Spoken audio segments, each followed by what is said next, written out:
Senate confirmation hearings going on as we speak. Yes. And barring something unforeseen, Amy Coney Barrett will be the next Supreme Court Justice of the United States. Among your first priorities, if you win, will it be to address the imbalance in the court, something that's important to people on both sides of this issue?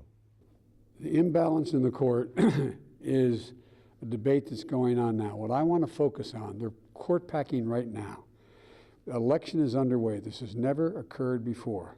The Constitution implies that advise and consent is the way in which you provide for the ability of the American people to be in on the deal. Who they vote for the Senate, who they vote for president, determines who's likely to make the judgment on the court.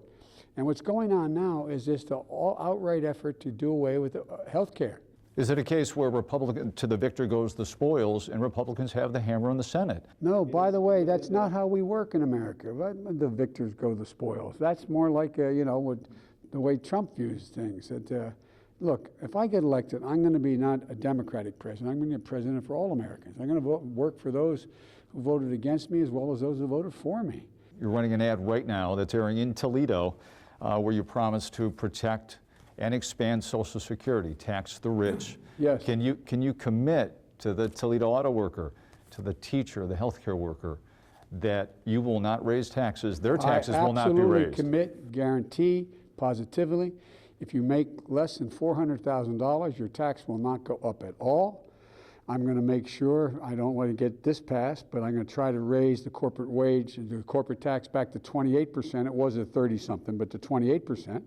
That would raise $1.3 trillion over 10 years. We find ourselves as well going to make sure that people who are making over $400,000 pay at the tax rate of 36.7%.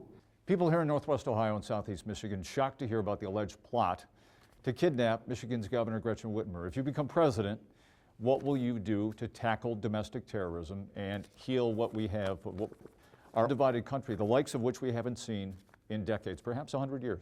Well, you're right. As white supremacists, look, first of all, I'd listen to the FBI, give them more authority. We had provided through the Justice Department a means by which we could focus on and deal with these white supremacy groups as they rose into prominence. And the president, and I'll start by number one, making it clear, not encouraging any of them, make it clear, the words of a president matter. When the president says to the Proud Boys, stand back and stand down and stand by, I mean, these are code words. Everybody knows it. We are divided. There are many people, there are millions of people who don't believe in your policies. They don't believe in you. So I talked about healing a divided country. Yes. Well, the way you do that is, first of all, one of the reasons why I've always been able to get on incredibly well with Republicans in the Senate and the Congress. And I'm going to bring the country together. If you take a look at the polling data, overwhelmingly the American people want us to unite. It's the fringes that don't want that to happen.